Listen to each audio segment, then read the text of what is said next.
So the first thing your agency needs to be good at is making you say interesting things. They have to ask good questions, research things, and make sure that what they're asking you is going to provoke interest back. The next thing is they have to be concerned about what the content's going to do for you. Almost every content agency in the world says, I made you content, we published it, hope you have fun.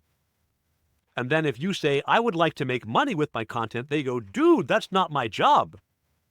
It's your job to make money with my content. It's my job to make noise.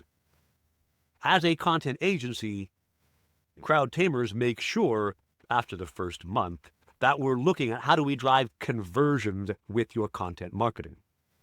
Because if you make all the noise in the world but no one gives you money, you've just found a new way to go broke.